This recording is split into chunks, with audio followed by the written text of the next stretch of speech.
Assalamualaikum warahmatullahi wabarakatuh. Salam sejahtera bagi kita semua. Shalom, Om Swastiastu, Namo Buddhaya, salam kebajikan.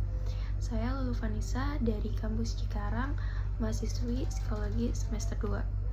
Berdasarkan materi yang telah dipaparkan oleh Bapak Suratno, di sini dapat saya pahami bahwa ilmu pengetahuan sangat luas sehingga perlu diklasifikasi atau dispesialisasi sehingga ilmunya itu menjadi sempit. Contohnya adalah sosiologi dengan psikologi. Meskipun saling berhubungan, tetapi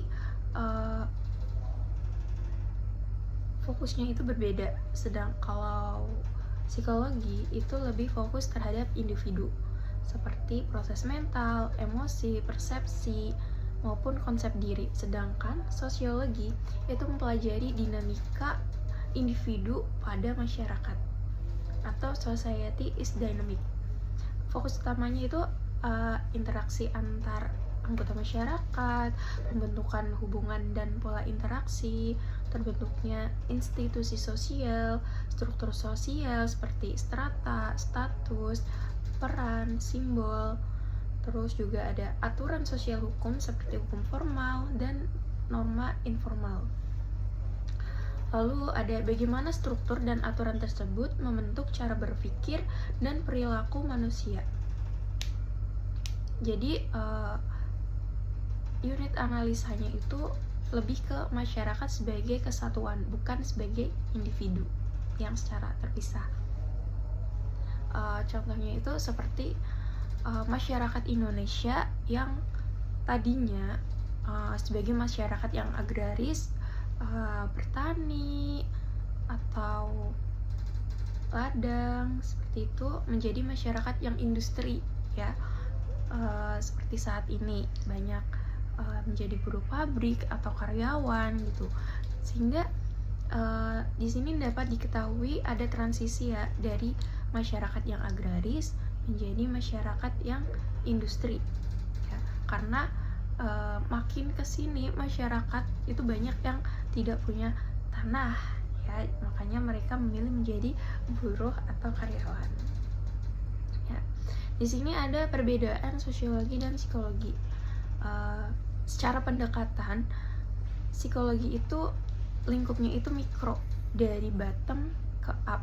Bottom itu maksudnya dari bawah ke atas, dari individu ke masyarakat. Sedangkan sosiologi itu ilmunya itu secara makro, dari top ke bottom, dari bagaimana norma atau struktur sosial itu ke individu. Sedangkan fokusnya untuk psikologi itu fokus terhadap individu ya, seperti proses mental, emosi, persepsi, dan juga konsep diri. Sedangkan kalau sosiologi itu masyarakat secara keseluruhan. Lalu jadi kalau untuk di psikologi itu cara melihatnya itu berdasarkan dari sudut pandang individu masing-masing ya, per manusianya. Sedangkan untuk sosiologi itu bagaimana masyarakat membentuk individu, maksudnya itu seperti norma, terus juga peraturan-peraturan. Nah, di sosiologi itu berarti berhubungan dengan sosialisasi ya, norma dan nilai. Nah, untuk perbedaan di metode penelitiannya, psikologi itu beragam, ada kuantitatif, kualitatif, mix, dan juga eksperimen, sehingga menjadi ilmu dengan dasar yang empiris. Lalu untuk sosiologi itu lebih condong ke kualitatif, seperti observasi, wawancara, dan juga analisis. Nah, untuk persamaannya, keduanya sama-sama mempelajari manusia, perilaku, cara berpikir, dan juga interaksi sosial. Untuk hubungannya dan manfaat sosiologi bagi psikologi itu,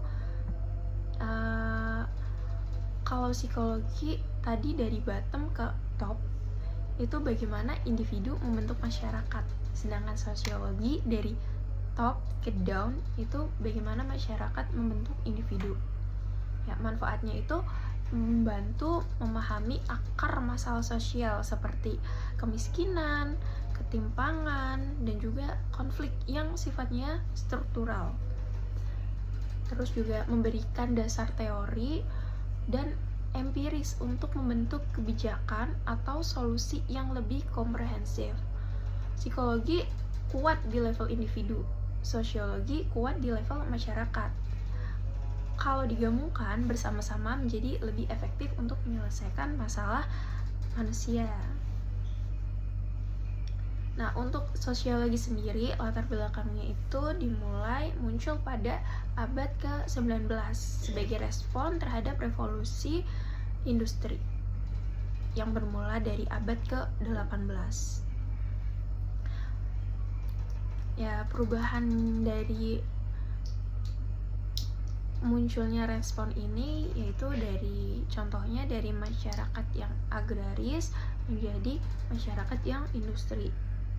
Dampaknya sudah pasti dari cara berpikirnya pasti beda. Dari yang agraris ke industri pasti beda.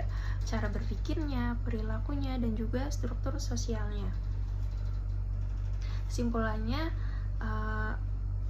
ilmu psikologi dan ilmu sosiologi itu memiliki perspektif yang saling melengkapi.